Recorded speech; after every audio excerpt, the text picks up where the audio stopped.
There are people that talk about a light. There are people that talk about floating above. There are people that talk about a feeling of warmth and love. I didn't feel any of that. I felt none of that. I felt untold terror. When I came to, Dr. Rawlings said my hair was literally standing on the end. It was an incredible experience to see that there is life beyond life. Everyday people like you and me, living their lives one minute and the next they lay dying, having never known or believed the message of salvation. They traveled from this world to one beyond, but what they found was pure terror. They returned, and these are their true stories. It's very easy to be an atheist when you're successful, but it's very difficult to be an atheist when you're laying on your deathbed. Tonight, renowned cardiologist and author Dr. Maurice Rawlings takes you on a journey few have ever spoken of. So I called out into the darkness, Jesus, please save me. And that you could either go to heaven or you'll go to hell, and there ain't nothing else. Hear the voice of one that has heard the screams. This may be your only chance to safely go to hell and back.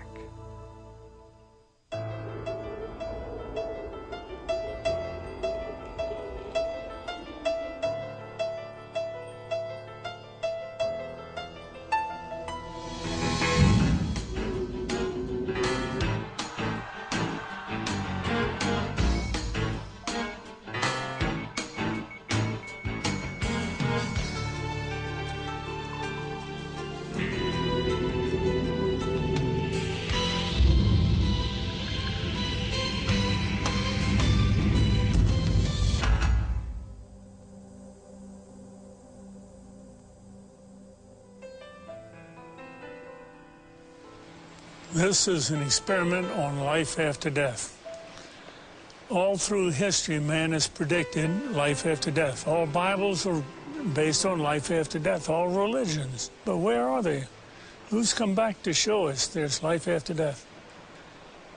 But now, through modern resuscitation methods, bringing the heart back, bringing breathing back, you and I can now bring a whole population of people back to talk to us about what's on the other side of death. See what you believe in some of these cases that we're going to present. The good ones are a dime a dozen because people love to tell about this wonderful experience after I died and I came back. The hell experiences are embarrassing. It's an F on the report card, a slap in the face. But we have some cases we're going to present tonight that tell you about their own hell experiences so that you won't go where they went. Notice that death is reversible. You have 4 minutes survival time of the brain cells without blood flow before rigor mortis sets in, true death sets in, where resurrection is required. Something man can't do. We can do resuscitation, something God has permitted us to do. And how many hell experiences have had salvation on the floor, conversion on the floor, and only remember the good experiences to report? Such was not the case in Ronald Reagan. He had his little boy with him, was going to a 7-Eleven store, and got in an argument. A bottle was broken. He became stabbed multiple times by his assailant. And then the rest of the story we're going to present to you on film. In 1972, my life was broken. I was a drug addict. I was a criminal. My family was broken. My wife had filed for divorce a couple of times. My children were afraid of me. I really couldn't hold a job. My mental state was terrible. And it was in that frame of life that I took my 6-year-old son one night and went down to a little market, going inside to purchase some things. And on the way in to that market, I met a gentleman coming out the door, and an argument erupted, and before I knew it, I had just hit him, knocked him down, and he fell into a stack of bottles. The bottles bursted, and immediately he leaped up with a broken bottle and began to stab at me. I lifted my left arm to try to stop the blow, and the bottle actually severed the biceps muscle, the major arteries in my arm, and I was bleeding to death in just a matter of seconds. But full of anger and hatred and rage, I kept fighting and kept bleeding. My little son was screaming. He was hysterical. But the man that ran the store came over and said, if you don't get to a hospital, you'll bleed to death in just a few minutes. So he actually took me in my own automobile to the hospital, and when we entered the emergency room, I was barely conscious. And as the medical attendants began to work on me, I could hear their voices, and I could hear them saying, "We can't help him. He'll have to be transported to another hospital. Probably will lose the arm." And as they loaded me into an ambulance, my wife had arrived by that time and got in the ambulance with me. But as they pulled out of the parking lot of that hospital, a young paramedic looked down into my face, and I could barely see him. I was so weak. But he said, "Sir, you need Jesus Christ." And I didn't know Jesus. I didn't know what he was talking about. So my reaction to that was to begin cursing. And again, he stated to me, "You need Jesus." And as he was talking to me, it appeared like the ambulance literally exploded in flames. I thought it had actually blown up. It filled with smoke, and immediately I was moving through that smoke as if through a tunnel. And after some period of time, coming out of the smoke and out of the darkness, I began to hear the voices of a multitude of people screaming and groaning and crying. But as I looked down, the sensation was looking down upon a volcanic opening and seeing fire and smoke and people inside of this burning place screaming and crying. They were burning, but they weren't burning up. They weren't being consumed. And then the sensation of moving downward into this. He was thrashing, just thrashing about, you know, and moaning and groaning, and it was like there was a battle going on. I wasn't a Christian at the time, and I didn't even know anything about spiritual battles. But it was scary to me in the fact that I could feel it. I could feel it was like light and darkness. It was like he was fighting against something. And I didn't know what, but now I know, you know, he was seeing the vision of hell. But the most terrible part of it, I began to recognize many of the people that I was seeing in these flames, as if a close-up lens on a camera was bringing their faces close to me. I could see their features and see the agony and the pain and the frustration. And a number of them began to call my name and said, "Ronnie, don't come to this place. There's no way out. There's no escape. If you come here, there's no way out." And I looked into the faces of one that had died in a robbery attempt, who had been shot to death and bled to death on the sidewalk. And I looked in the face of two others that had died drunk in an automobile accident. And I looked into the face of others that had died of drug overdoses, that we had partied together, and the agony and the pain. But I believe the most painful part of it was the loneliness. And the depression was so heavy that there was no hope. There was no escape. There was no way out of this place. And the smell was like sulfur, like an electric welder. And the stench was terrible. And as I looked at this, I had seen people killed.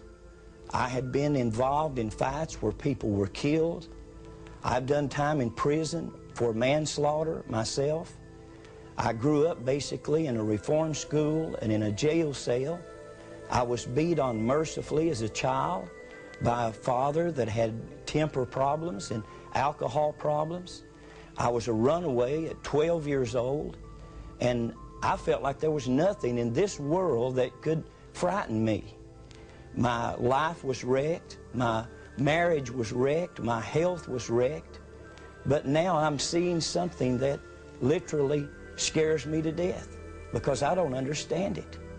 And as I'm looking into this pit, this place of fire and screams and torment, I just fade out into blackness.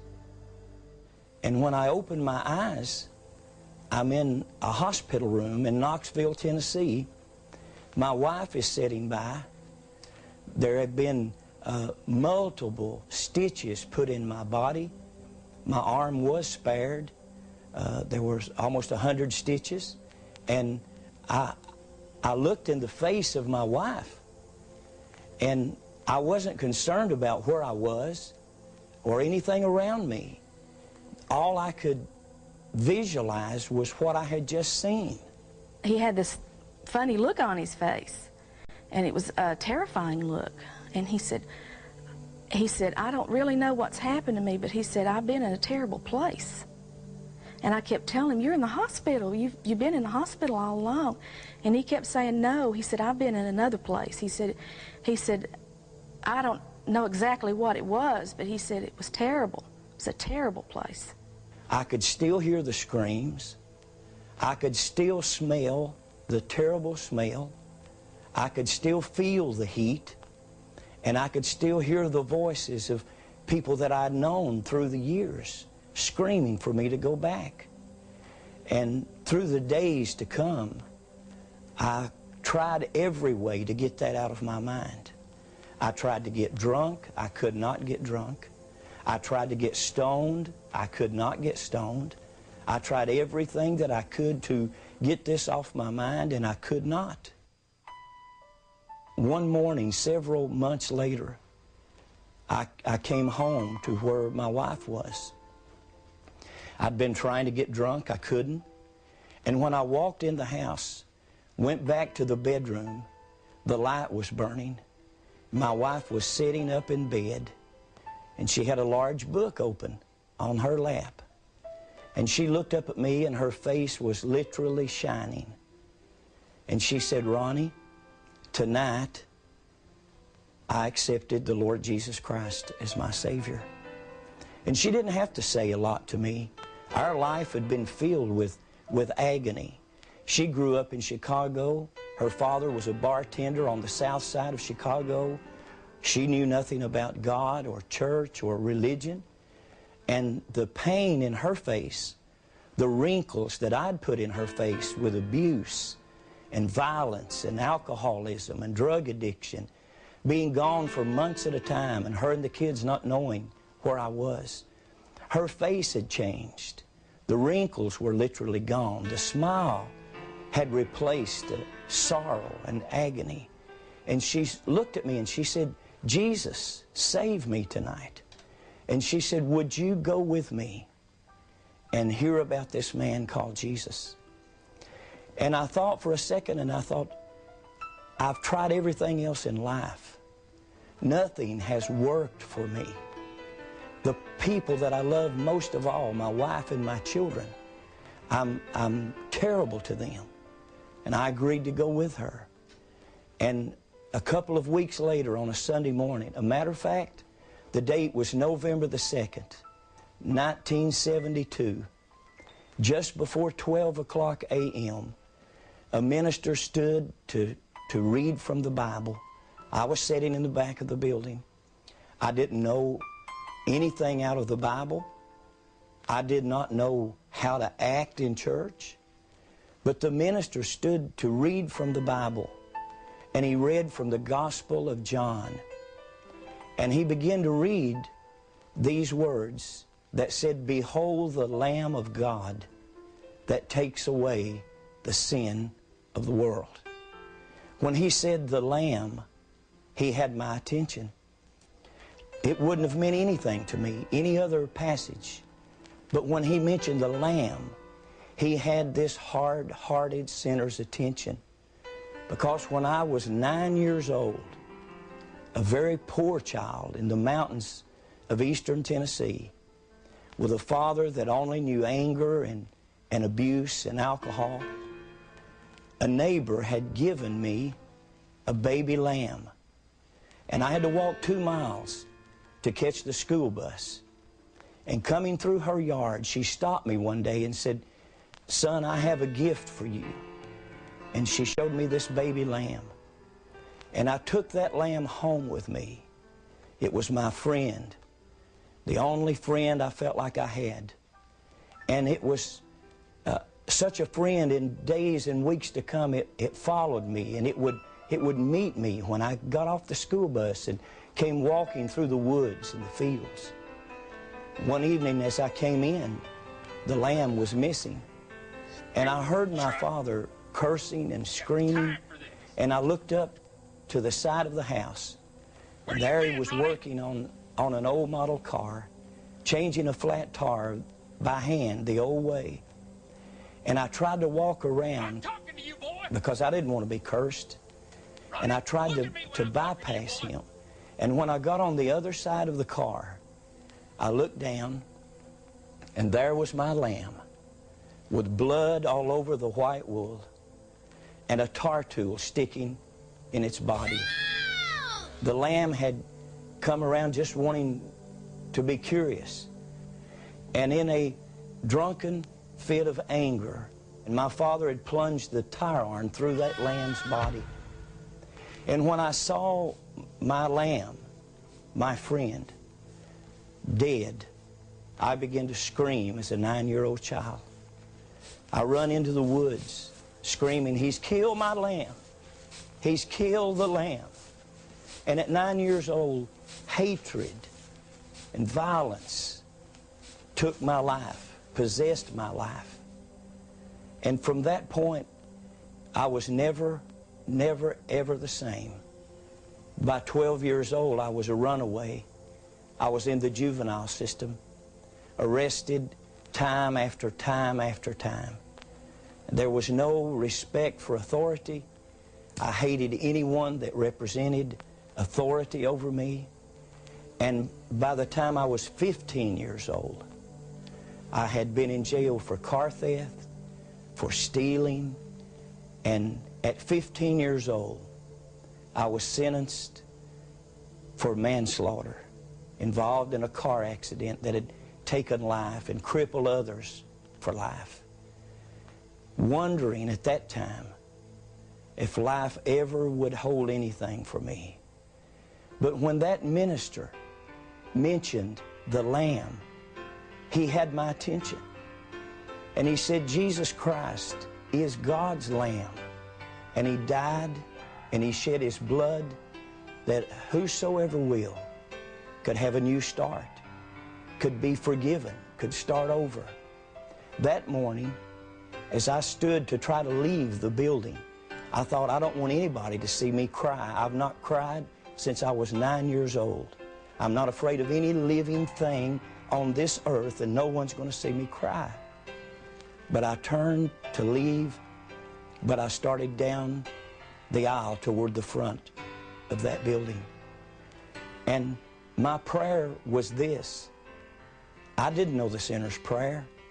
I didn't know the Roman road of salvation. But my prayer was this. God, if you exist, and Jesus, if you are God's Lamb, please, please kill me or cure me. I don't want to live anymore. I'm not a husband. I'm not a father. I'm no good. And at that instant, it was like the darkness and the blackness left my life, and the tears began to flow. And for the first time since I was 9 years old, the tears did run, and the guilt left my life. and the violence and the anger and the hatred left my life, and Jesus Christ became Lord and Savior of my life that morning. And since that time, I didn't know what would happen, but God healed my mind, my memory. The drug addiction, the alcoholism was instantaneously gone, delivered. And from that moment, I knew that I had to tell the story of what had happened to me. My life was only spared to tell others about the place that I had seen and the hope of Jesus Christ to save mankind from this terrible fate.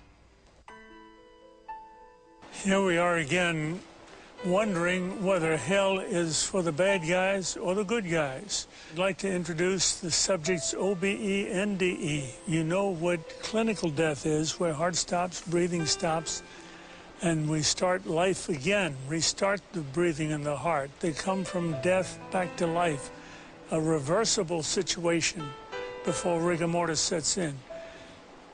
Out-of-the-body experiences and near-death experiences are entirely different. Near-death experience, I hold a gun up at you and say, give me your money. You may get scared to death, but that's a near-death experience. But you didn't come anywhere near dying. Almost near-crash auto accident. That's a near-death experience, but nothing involving stopping the heart, stopping breathing. And yet, most of the authors that write these books are including NDEs and OBEs with clinical death. We're just investigating clinical death, where people actually die and come back. Now, out-of-the-body experiences is a way to get there without dying. How'd you like to find out what death feels like without dying? Well, deep hypnosis can get you there. You see your guru over in India and learn the meditation techniques and the correct mantra. You can have chemical hypnosis. You can go scrying with your crystal ball.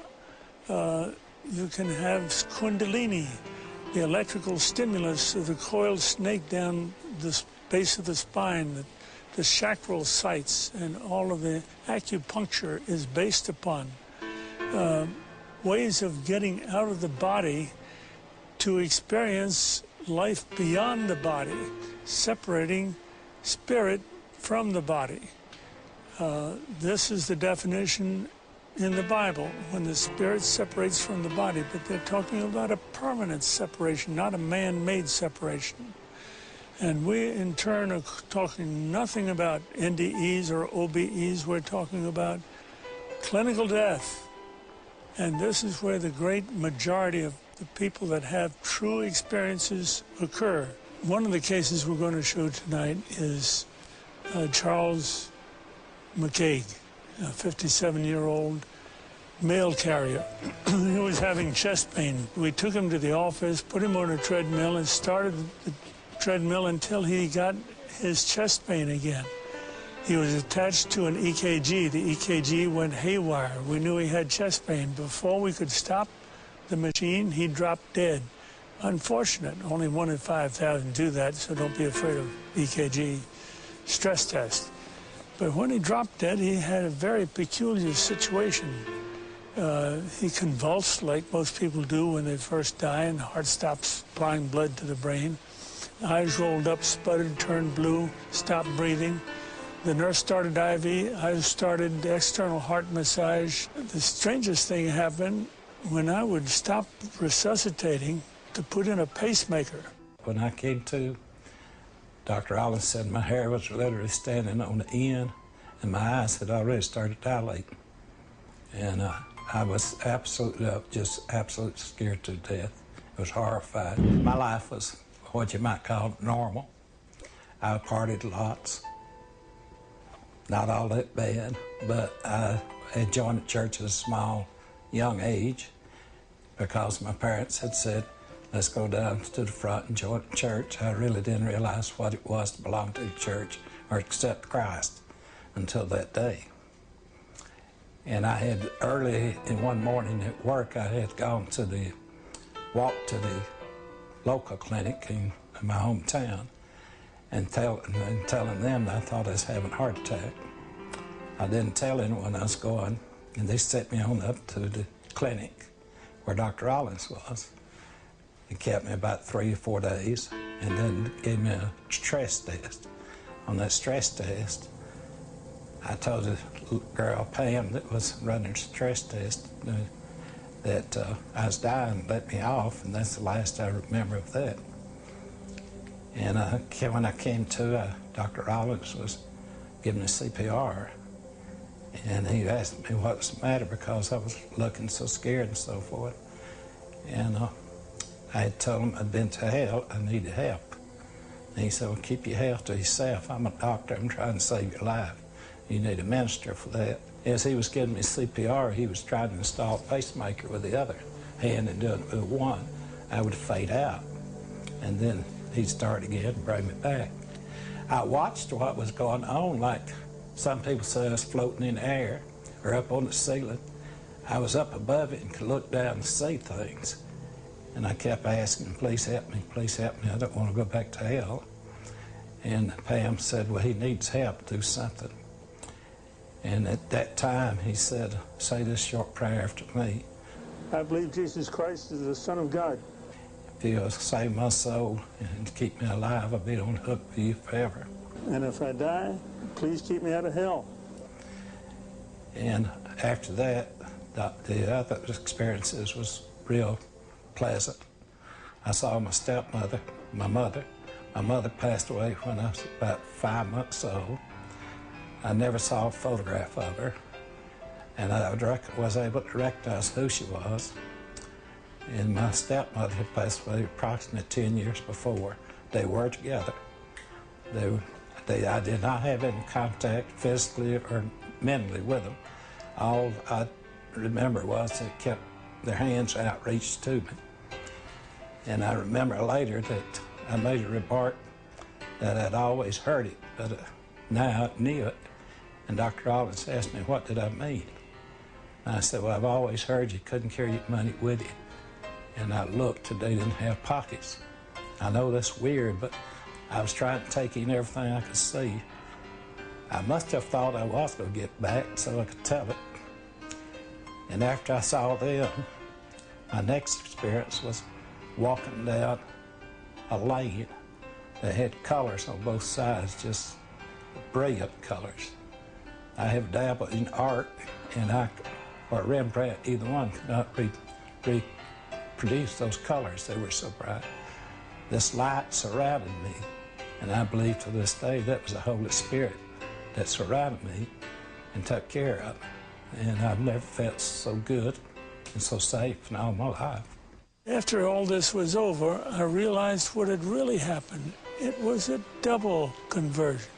Not only had this make-believe prayer converted this atheist on the floor, it had also converted this atheist doctor that it was working on him. That's the only reason I can appear to you here now, to tell you that there is a life after death, and it ain't all good.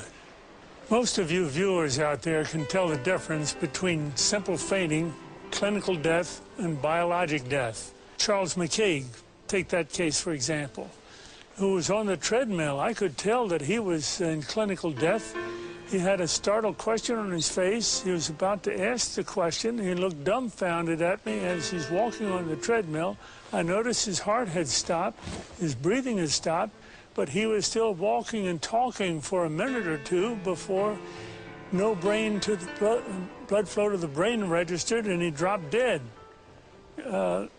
He was dead and didn't even know it. I should have told him. But what did he do? As soon as we started the clinical death treatment, CPR, we started the heart up again, started breathing again, he came back. This was a case of clinical death. Now, biologic death would have occurred if 4 to 6 minutes time had intervaled between stoppage of heartbeat supplying the brain and breathing stoppage. After that, brain cells, as the most sensitive cells in the body, start dying. Rigor mortis sets in, meaning stiff as a board, And now we need the resurrection. Only God can do a resurrection. We're doing resuscitation, something we're permitted to do. And now we want to introduce to you Howard Storm, an art and literary professor who was in Paris with his class when he suddenly had a stomach rupture, an ulcer rupture, peritonitis, shock, sudden death, clinical death, resuscitation, hell experience. I was a 38-year-old college professor, and I taught art, and I had taken a group of students and my wife, and we had gone around Europe. And we had just done a 3-week tour, and this was the next to the last day. And we were in Paris, and at 11 o'clock in the morning, I had a perforation of my stomach. When this happened, the pain was the most acute pain I'd ever experienced in my life, and it just dropped me right down to the ground. And so I'm twisting and kicking and moaning and screaming and yelling around on the floor. And my wife called an emergency, called the desk, and they called an emergency service. A doctor came, and he called an ambulance because he knew what was wrong. And they took me about 8 miles across town to the public hospital, to the General Hospital of Paris, where I was taken into emergency, examined by 2 more doctors who knew exactly what was wrong with me, and then they took me away to the surgery hospital, which was a couple blocks away. And I was parked there because there wasn't any surgeon available to do the surgery. And so there I lay for 8 to 10 hours in that hospital with no medication, no examination, no attention whatsoever, awaiting a surgeon to come to give me this operation that was critical. And it's now 8:30 at night. Nurse came in and said that they were very sorry they weren't able to get a doctor for me and they'd get one the next day. Well, when she said that, I knew that it was over for me. I knew that I was dead. The only thing that was keeping me alive was I didn't want to die. I was scared to death of dying because as far as I knew, I was an atheist, non-believer, person who lived for the gratification they could get out of the moment. And, you know, like dying to me was like the worst. I mean, next to the pain, dying was the worst thing that could happen to you because it's the end of life and there was no more. There wasn't anything else. But when she said that, the idea of trying to exist for another minute, another hour in this pain, it wasn't worth it anymore. I'd been hanging on in the hopes that they told me that they'd get a doctor and do the surgery and open me up and fix the problem inside of me, but when they said they couldn't get one. So I said to my wife, it's time for us to say goodbye because I'm going to die now. And she got up and she put her arms around me. I'm lying in the bed and she told me how much she loved me and I told her how much I loved her, and this makes me really sad. And we made our goodbyes, you know, said those things that you'd say to who'd been married 20 years, say all those kinds of things. I can't tell you because I'll just start crying, but she finally sat down because she knew it was over. And I knew. And it was just so hard looking at her crying like that, and I just closed my eyes. Just let it go, and I went unconscious. I probably was unconscious for a very short while, a few minutes probably. And I was conscious again, and I looked, opened my eyes and looked, and I was standing up next to my bed. And I knew exactly where I was and what the situation was. I mean, there was no confusion in my mind. I felt more alive, more real than I've ever felt in my life. You know, people ask me, you know, were you a ghost? I was just the opposite. Very alive. As I'm looking around the room, I see that there's, underneath the sheet on the bed, there's something under the sheet, a body. And so I bent over the bed, the head was turned away from me, and I looked at the face, and it looked like me. But that wasn't possible because I was standing there. I'm alive, I'm great, you know. I mean, I'm more than great. I'm like, you know. And so I tried to talk to my wife. Can't you hear me? And, can't you hear me? you know, she couldn't hear me or see me. That's not me. But I thought What's going on that she here? just was ignoring me. So I got very angry at her for ignoring me, for not paying attention to me. And I'm screaming and yelling at her, what's going on here? Why is this body in the bed that looks like me, and how to get there and stuff like that. And I had a sneaking suspicion that the body in the bed was me. But I didn't want to think about that because that was too scary. So I'm getting really agitated and upset because this is all too weird. You know, this can't be happening. It's impossible. I've got a hospital gown on, and it's like really, everything's really real. And I hear people calling me outside the room, and they're saying to me in soft, gentle voices, Howard, you got to come with us now. Come quickly. Come out here. So I go over to the doorway of the room, and there's people out in the hallway, and they're, the hallway's dank. It's gray.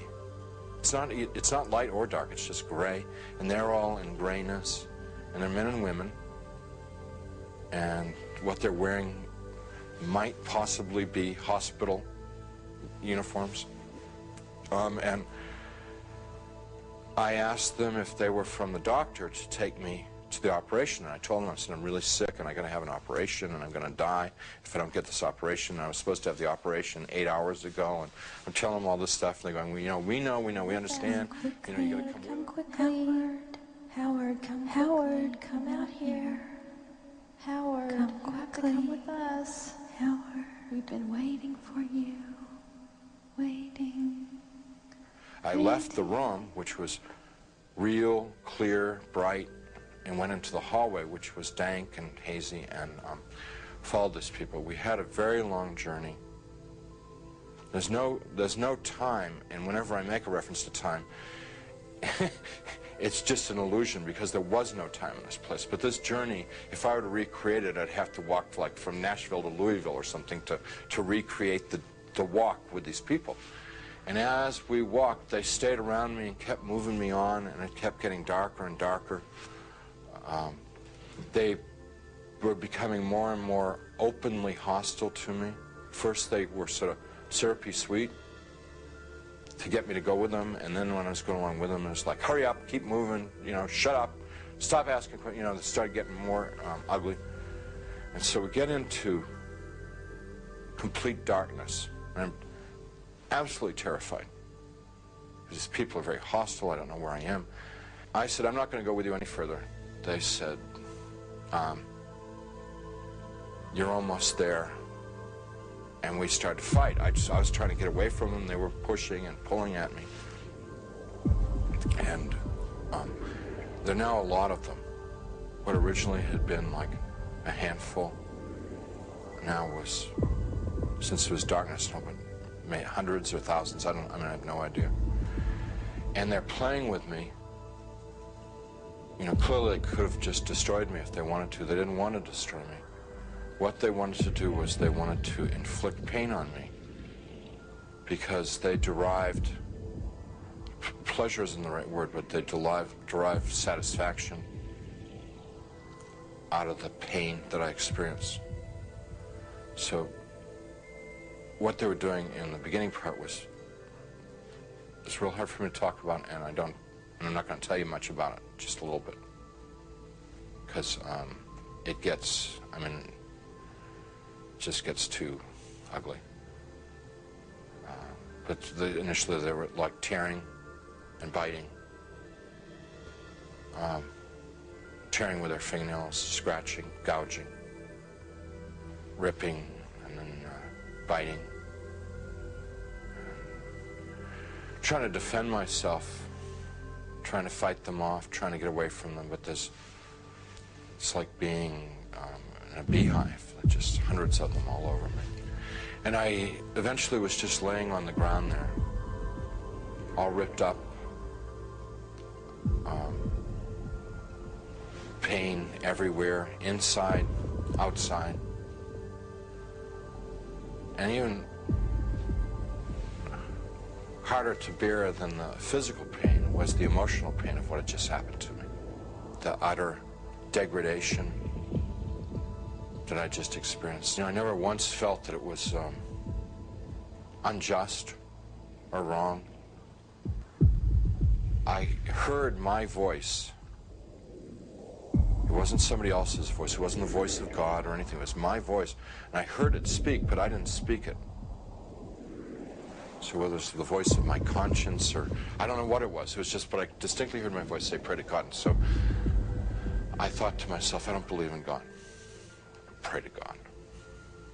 And I'm thinking, even if I could pray, I don't know how to pray anymore. I haven't prayed. And at that time, I probably hadn't prayed in 22, 23 years. So I'm thinking, like, when I was a child, and we said prayers in Sunday school, and we said prayers in church, and what did we say? And I'm trying to think of it, because to me, to pray was to recite something that I'd learned. That's what I thought a prayer was then. So let's see, the Lord is my shepherd. Give us this day our daily bread. My country, 'tis of thee. No, that's not a prayer, that's wrong.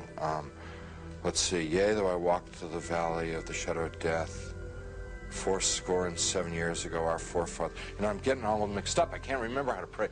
And then the people who were around me, every time I'd like mention God, these people who had attacked me and beaten me, every time I mentioned God, it was as if mentioning God was throwing boiling water on them. They would shriek, they would scream, they would yell, and in worse profanity than anything I've ever heard in this world.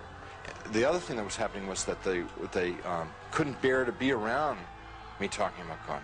It was so painful for them to hear about God that they kept backing away. And so I had a sense that I could push them away by talking about God.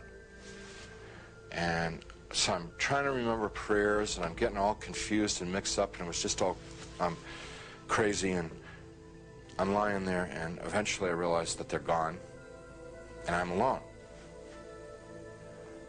Now, I was alone there for an eternity, and what I mean by that was absolutely no sense of time. But I thought about my life, thought about what I'd done and what I hadn't done. I thought about the situation I was in, and the conclusion that I came to is that I had lived my adult life, I had lived a selfish life. My only God in my adult life was myself. I realized that I was, something terribly, terribly wrong with my life, and that the people that attacked me were the same kind of people that I was. They were not monsters, they weren't demons. They were people who had missed it. The point of being born and being alive in this world. They'd missed it, and they'd lived lives of selfishness and cruelty. And now we're in a world where there was nothing else. There was nothing but selfishness and cruelty, and they were doomed to inflict that upon each other and upon themselves, probably forever and ever and ever and ever, without end. And now I was a part of it. And it seemed like, although I didn't want to be there, it seemed like probably the right place for me to be. There was a sense of like, this is what I deserve, because this is what I lived. You can't imagine how emotionally painful that was. And I'm lying there for time without end, thinking about my fate. And in the back of my mind comes up an image of myself as a child, sitting in a Sunday school classroom, singing, Jesus Loves Me. I could hear it in my mind, Jesus loves me, la la la. Jesus loves me, la la. And as I recalled myself singing it and I could hear myself as a child singing it. More important than anything else was that I could feel it in my heart that there was a time in my life when I was young and innocent, when I believed in something good, when I believed in something other than myself, when I believed in someone who was all good, all powerful, who really, really cared about me. And I knew that I wanted that back, that which I had lost, that I'd thrown away, that I'd betrayed. I wanted that back. That I didn't know Jesus, but I wanted to know Jesus. I didn't know his love, but I wanted to know his love. I didn't know if he was real, but I wanted him to be real. You know, I mean, it was all just because I trusted that there was a time in my life that I had believed in something, and that I knew I had known once as a child that it was true, and I wanted to trust that it was true. So I called out into the darkness, Jesus, please save me. Please, save me. And he came. He came. First, there was a tiny little speck of light in the darkness, and very rapidly got bright. And the light became so bright that if it were in this world, it would have consumed me. It just would have fried me to a crisp. But it wasn't at all hot or dangerous there. The light just came upon me, and he reached down. He was in this light, and he reached down out of this light and gently started to pick me up. And in his light, I could see that I was gore and filth and wounds all over. And I looked like roadkill. And he's gently putting his hands underneath me and very tenderly picking me up. And as he's touching me, everything just goes away. All the wounds, all the pain, all the dirt, it just kind of like evaporated away. And I'm like whole and healed. And inside, just filled with his love, which I wish I could be more articulate about. It's so frustrating not being able to tell people about it, because, you know, it's the best thing that ever happened to me in my life. I mean, it's like it's the everything. You know, it's the all of life is to know that love. And, you know, I get to it and I just can't describe it. I can't convey it to you. So he's holding me and embracing me, rubbing my back like a father would his son, like a mother would her daughter, just gently rubbing my back. And I'm bawling like a baby, out of happiness. I mean, like the release, you know, having been lost and now been found, having been dead and now brought back to life, you know. And he's carrying me out of there. Up we just go. Out, gone. And we're moving towards a world of light, and I began to have thoughts of tremendous shame that I've been so bad. I thought of myself as dirt, garbage, filth. And I thought to myself, he's made a mistake. I don't belong here. He doesn't want me. You know, it's like the shame. Like, how could he care about me? You know, why me? I'm bad. And we stopped. We weren't in hell. We weren't in heaven. We were in between, and we stopped. And he said, "We don't make mistakes.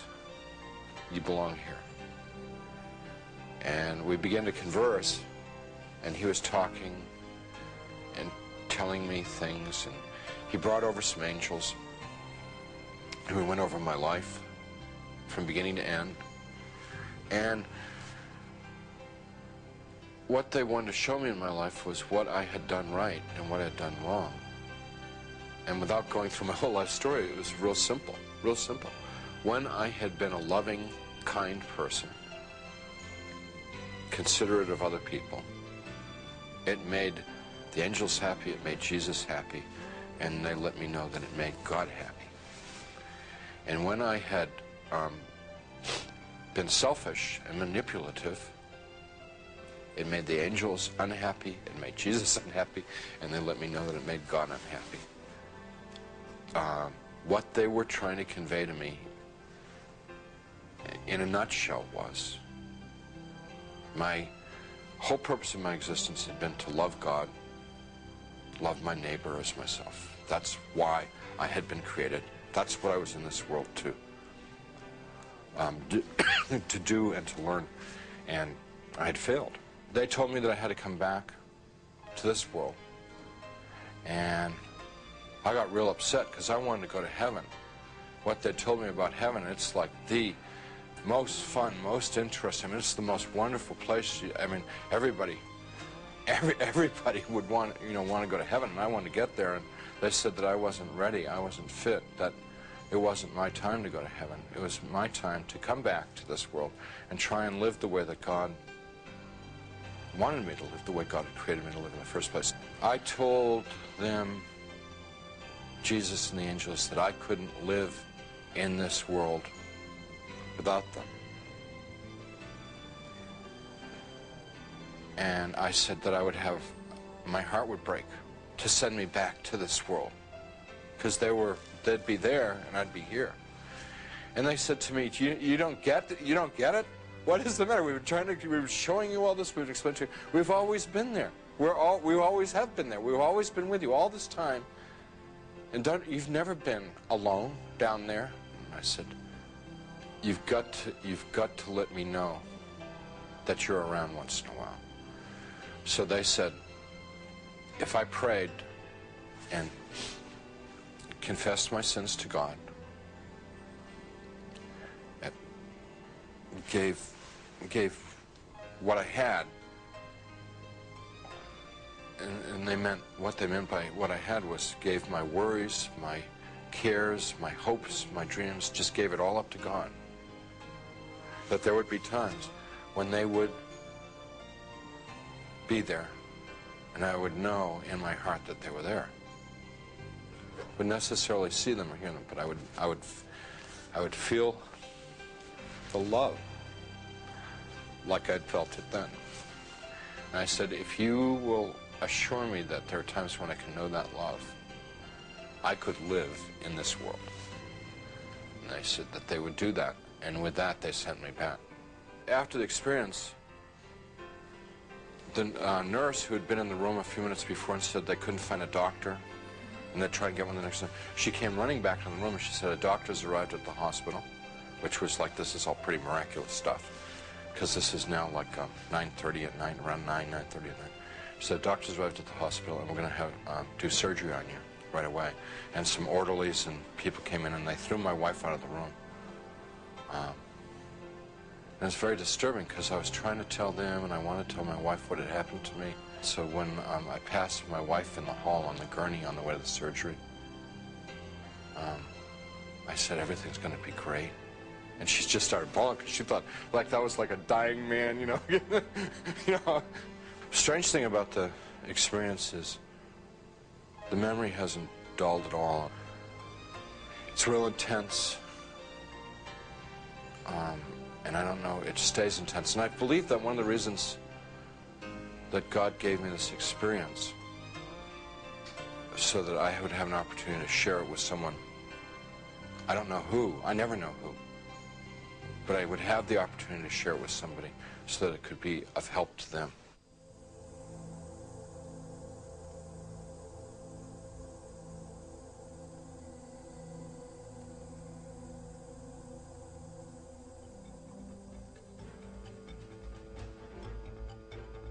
A random survey reveals that many people do not believe in a true heaven and hell. Many of those who do believe these places exist have different ideas of how a person gets to one place or the other. I don't believe there's a hell. I do believe there's a heaven. Somehow there has to be more to this existence than just, you know, your short period of time on the earth. It's got to be something following it. I believe that everyone will pay for what they do in life. I don't believe necessarily by what the Bible says about hell being a fiery inferno. I believe that hell is just your worst fears everything that can be evil in your own perception, you pay for eternity. And I also believe in heaven is where you could live for the rest of your life in peace as long as you love God and live for God and live by His word. I do believe there is a heaven, definitely a heaven. I'm not sure so much about the hell, how you explain hell. However, yes, heaven, yes. I don't think it's necessary that you attend church to go to heaven or that you believe in the Bible but just live a good life. I think hell is reserved for just a few really bad people, maybe somebody who might commit murder intentionally. Probably murder is about the only thing I would think you would probably end up in hell for. I'm not really sure what would define you to go to hell or why you go to heaven. I really wouldn't know. I think there's probably not either a heaven or hell, just an afterlife. I don't know exactly what it is, but I think I'm not sure what there is, but I think there's just sort of a middle, like a limbo or a purgatory where everybody goes. That's neither really comfortable or really traumatic. I believe that everybody, number one, in their own mind thinks of a heaven and hell, and heaven is what makes them the happiest, what they're looking forward to in the future, and what they strongly believe by their belief, whether it be God or some other deity or some other entity, that heaven does exist, and that's what they work for in life. My daughter is a proclaimed atheist, but somewhere in the back of her mind, she knows that there is, in her mind, what she wants out of the final lifetime. And to me, that is all it requires. A deity is not required. I believe in my kind of belief, which is more of a metaphysical belief. I believe how you feel on earth and how you view heaven, what it is, that's what it's your own conception. So it becomes that way when you die. So if you believe that there's a God source in you and that you're basically a good person and you're a happy person, that's what happens to you after you go. But I don't believe that you're penalized and that you go to some place full of fire if you didn't live your life the way organized religion thinks you should. Many people are trying to dilute the message of hell, the message of heaven, saying that neither of these worlds exist. Why not eat, drink, and be merry? If there is no accountability, then there is no sin. And if there's no sin, Christ died in vain. And if Christ died in vain, what do we need God for? This is the new philosophy of the New Age, that there is no hell. It is the hope of most people. There is no hell. On the other hand, people are going to visit our loved ones in the hospital with a new message of a new age that is the exact opposite. It's called the religion of NDEers, the religion of near-death experiencers. Look, I went to heaven, they tell the patient that's dying, and I saw the light, and I came back, all is well. There is no accountability. There is no hell. Heaven's gates are open wide for everyone who dies. Look at me, I'm an atheist, I'm here. You don't have to worry. Death is nothing to be feared. I'm going to stay with you. Your family's too afraid to stay with you while you're dying, but I'm not. Let me hold your hand. And let me tell you about this glorious thing that's coming to get you, this beautiful light at the end of the tunnel, where there is no worry, no loss, only gain. You're acceptable as you are. There is no heaven. There is no hell. Is eternity for all. And this is the new age called the Omega faith, where everybody goes to heaven. And this is the group that's coming into our hospitals now, counseling the dying instead of our church groups counseling the dying. The dying is the most neglected ministry of all ministries we have. Nobody wants it. Everybody's afraid of the dying patient. And the dying patient wants to know what dying is all about. Does it hurt? Is there life after death? Is there heaven after hell? How can I make sure that I'm going to get to heaven? And you can tell them. It's a free gift. You can tell them how to get it. But if we don't defend ourselves against the Omega faith and these people infiltrating the hospitals now with a faith that's deadly, nothing, that the world is nothing, then we're going to lose our own Christianity. The patient will die naked without any faith at all. We'd like to introduce the case of Dr. Whitaker, who's still in practice, an atheist at the time, had nothing to do with God. But there's a situation that occurred that changed his life, and we'd like you to experience it with him. It was February of 1975. At that time, I was an alcoholic out of control. I was also using recreation drugs, but primarily alcohol was my drug of choice. And I totally was out of control. And I had a lot of friends in the entertainment business, and Hoyt Axton happened to be one of them, Ringo Starr and a bunch of people. And so they were having a TV special on the West Coast. And so Hoyt had called me and asked me if I would like to go or come out. And I told him, yeah, I'd love to, because I knew there was going to be a lot of booze. I knew there was going to be partying. And while they were doing their special, I was doing my thing. And so after about 3 or 4 days out there, I became ill. And by ill, I mean I had a severe pain in my abdomen. I flew into Oklahoma City and called a senator friend of mine and told him I had to have a car because I was ill, I was sick. So they sent a car and they took me home, and I checked into the hospital at Wadley Hospital in Texarkana in February of 1975. I checked in with electrolytes, which means my potassium, my chlorides, and various chemicals were so far out of balance that they had to give me IVs to build me up. Now, at that time in my life, I was an atheist. I was a hardcore atheist and was living for myself. Atheists are self-centered, and they live for themselves. And this is where I found myself in 1975 in the hospital. And they took 3 days, and then they operated me. And when they operated me, I found myself in intensive care. I woke up on a respirator, which means they were breathing for me. I couldn't speak, but I had been laying there in a coma, and I had heard these people talk about how sick I was, and how I was going to die, and how I wouldn't get out of the hospital. And at that time, my hair was very, very long, because I just wore my hair long. And I heard one guy say, his hair is long, and another guy said, not nearly as long as it's going to be before he gets out of here. And a third voice said, he's not going to get out of here, he's going to die. And after 3 days, I could breathe on my own. And I remember my doctor, my surgeon, a guy by the name of Donald Duncan, he told me, he says, Don, if you have anything to get right, if you have anything to get signed, you get it done, because we're not sure. We're not sure how long you have.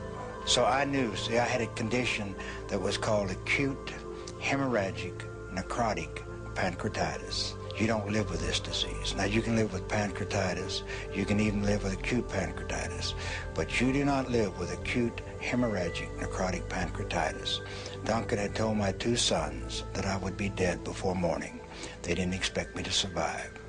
And, I'm laying there. Now, I'm a professed atheist. And when I say a professed atheist, I didn't believe in God. I believed in the power of the universe because I had seen it. I'd seen it, life and death. As a physician, I dealt with life and death. I believed in something, but don't talk to me about God, and surely don't talk to me about a resurrection or a virgin birth or this type of thing, because I am in research science. PhDs in research science, the majority of them do not believe in God. They do not believe in a supreme being. They believe, and they're beginning now to believe that there is order in the universe, because as we get farther and farther along, we see the order. But I was an atheist. Now see, it's very easy to be an atheist when you're successful. You have worked your way from Oklahoma welfare to being one of the most powerful men in your part of the country, one of the most powerful men in the state of Oklahoma in relationship to political. It's very easy to be an atheist when you have done all of that, man can sit back and say, I don't need God. What is God? But it's very difficult to be an atheist when you're laying on your deathbed, because you begin to think, what if these people are right? See, there'd been one man by the name of Ron Short that had stood between me and the gates of hell. One man that had witnessed to me about the love of Jesus for 5 years before I became ill. One man. And, you know, I would debate him, and I liked him because he did what he said he was going to do. I mean, he was the only one that I saw that professed to be Christian, that lived what he said he was going to do. And so I really respected him. I didn't believe what he said, but I respected him. But when I'm laying on my deathbed and knowing that I'm going to die, guess who I thought about? I thought about, what if Ron is right? What if there is a heaven and a hell? And so the most immediately, the most pressing thought in my mind is, how do I get saved? What is saved? What is saved? How do I get saved? And so I sent them for Ron Short. I wanted him to come down because I wanted him to do what he had to do. I had no idea. How can a man hanging on a tree in Israel 2,000 years ago, what is that to me? But I knew that he had something that I had to have. And that night, see, I had him go for Ron, but Ron wasn't home. Ron was in Alabama. And so I had him go and send for Ron. And that night was the longest night that I've ever had in my entire life, before or since. And that night is, as I would be laying there in bed, as I'm laying there in bed, I would begin to fade away. I would begin to fade away, and as I would fade away, I would begin to go down. Now, it was like darkness. It was so dark. It was like the very darkness just penetrated into your very, very being. And as I left, and I can tell you I left my body because I remember when I came back into my body. You know, I don't know where I was out of my body. Now, there are people that talk about a light. There are people that talk about floating above. There are people that talk about a feeling of warmth and love. I didn't feel any of that. I felt none of that. I felt untold terror. Untold terror. Because I knew that if I ever went all the way, if I slipped all the way, I would never get back. Now, in my beings of beings, I knew that. And so I fought all night long. They told me later on, I not only pulled the mattress cover off of the mattress, I pulled the mattress up on me because I had to stay. I had to wait. I had to wait till Ron got there. Whatever he had to do, I had to wait. But I would, again, and then I would leave, and I would be going down like a deep, deep, dark terror. Now, my skin began to get cold. Now, it's not like cold when you walk out into the air. It's like bone chilling cold in my lower extremities. And you can feel the coldness begin to come up the legs. And again, I would begin to leave. Now, and I would be in that darkness, and I'd be in that void. And I remember one time entering back in my body, because when I entered my body, it was like, just like that. I felt my body thud. My physical body thud when I entered back in. Now, believe me, that is the most horrifying, terrifying experience that I've ever encountered. And I fought all night long. And the next morning, somewhere 9:30, 10 o'clock, in came Ron. And Ron came in and he says, Dr. Whitaker, what do they say is your chances? I said, Ron, they tell me I have none. He says, now's the time. And I said, you're right. I mean, I'd cursed him, I'd spit at him, But now was the time, because I had to have whatever he had, because I had a short period of time on earth, and I didn't have any idea when I might make that trip and go all the way. At that time, Ron led me simply in the sinner's prayer. Now, I had no idea what the sinner's prayer was, but I trusted Ron. But he led me in the sinner's prayer and told me that Jesus had died for my sins. He had died for the sins of the world.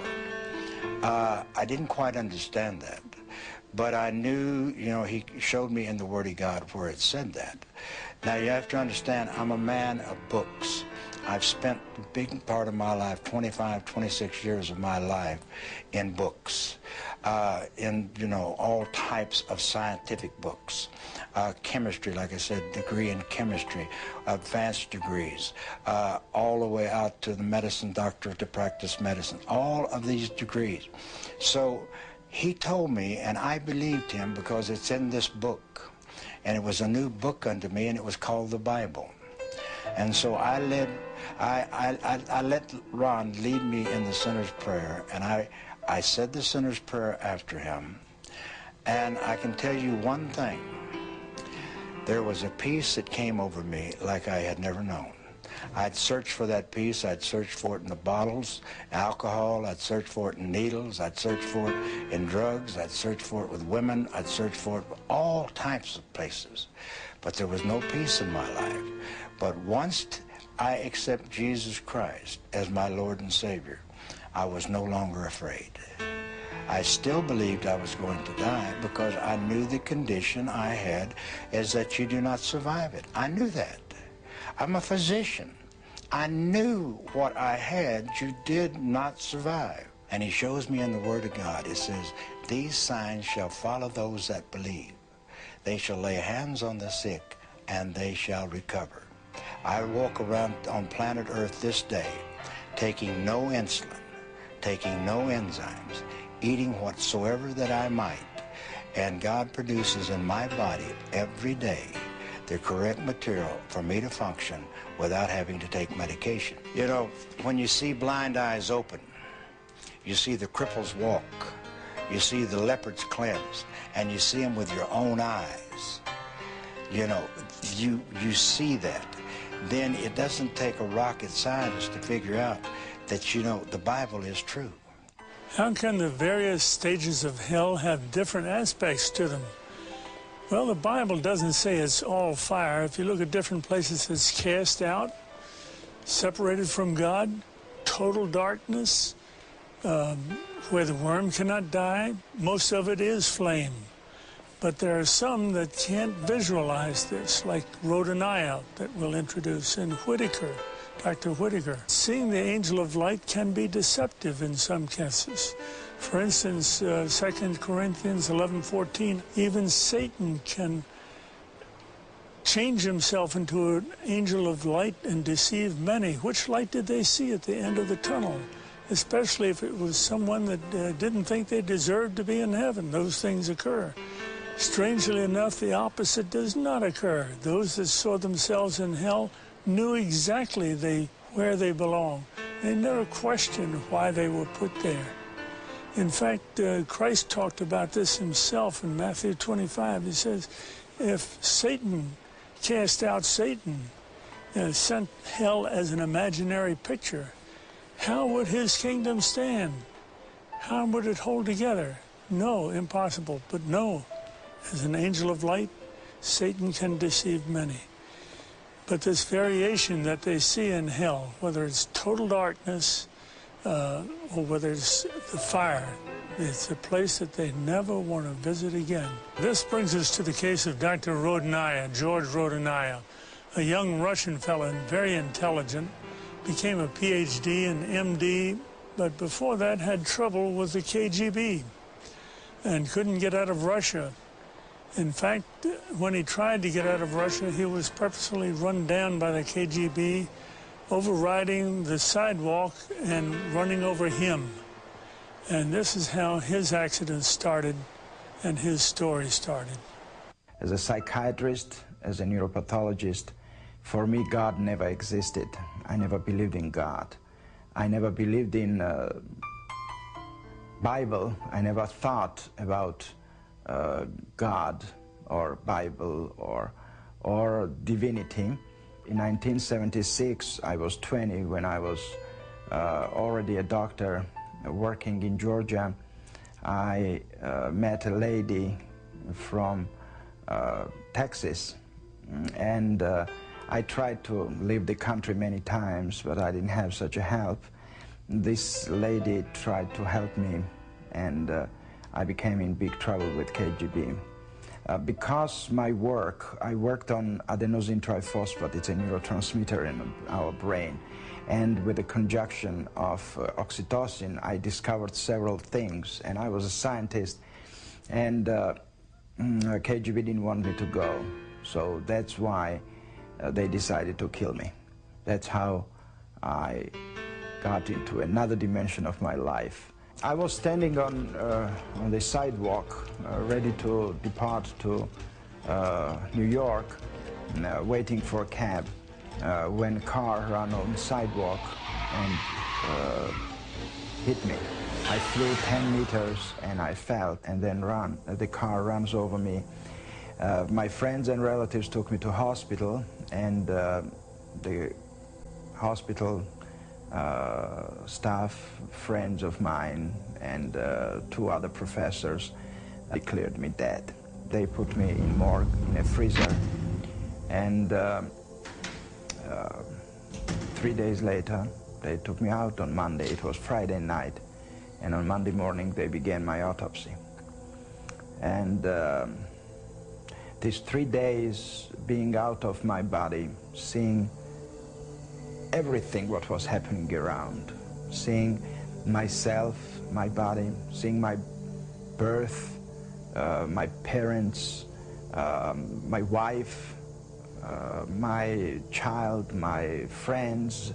I saw their thoughts, I saw what they were thinking, how their thought moved from one to another dimension. It was an incredible experience. I was in darkness, in total darkness, and this darkness was pressing.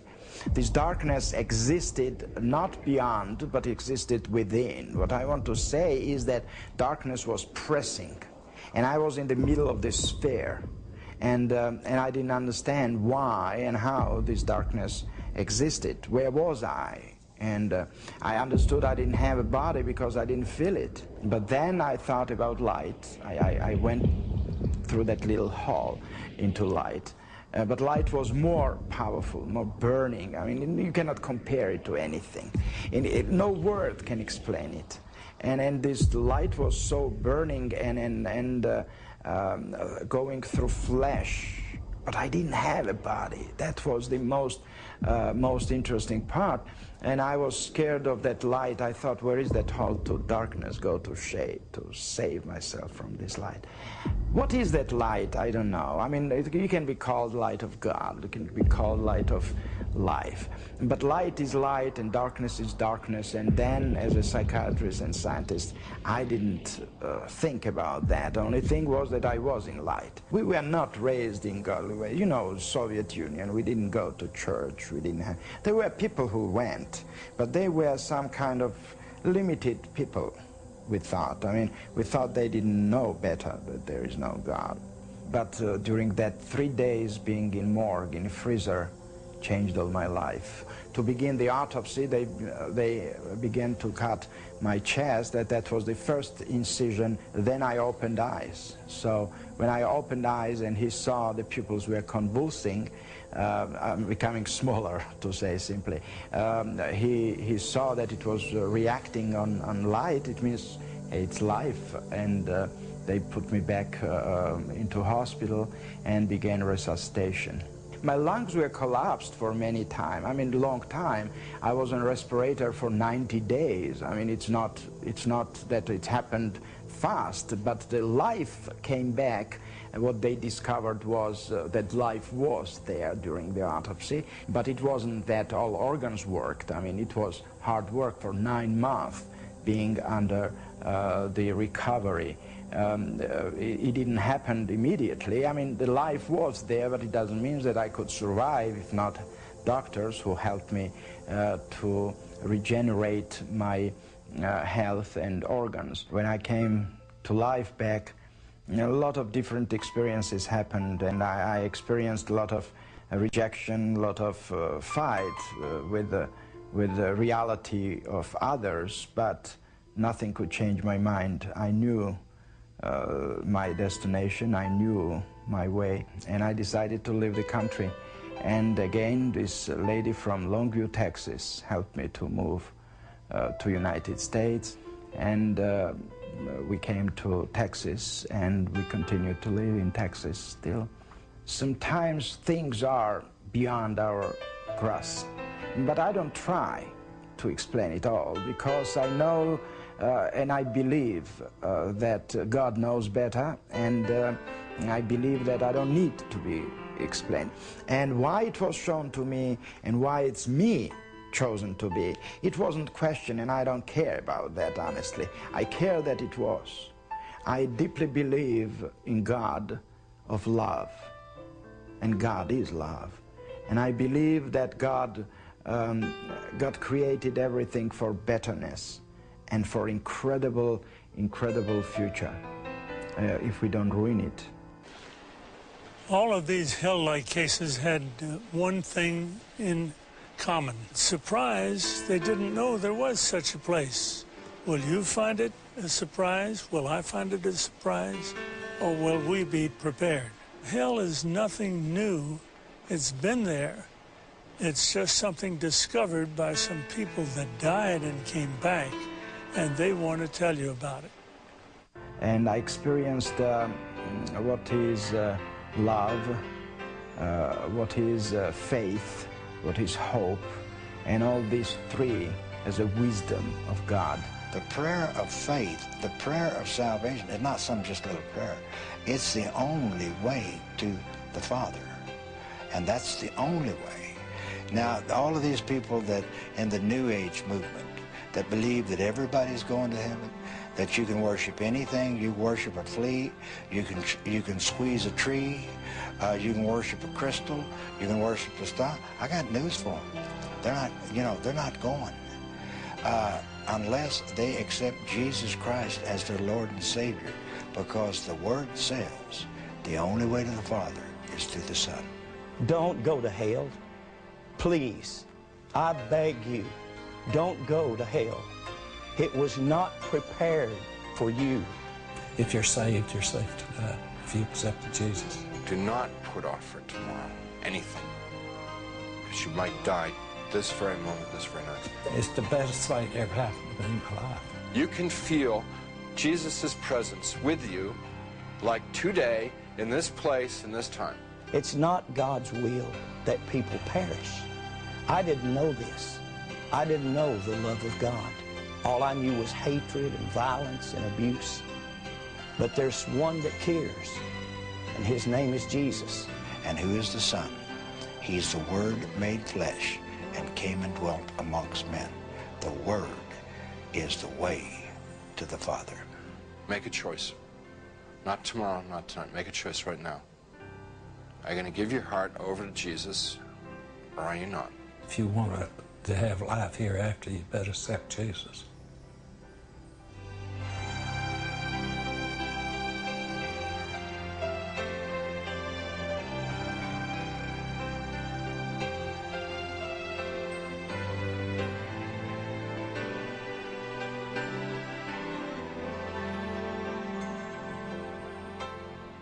Friends, you've heard the evidence.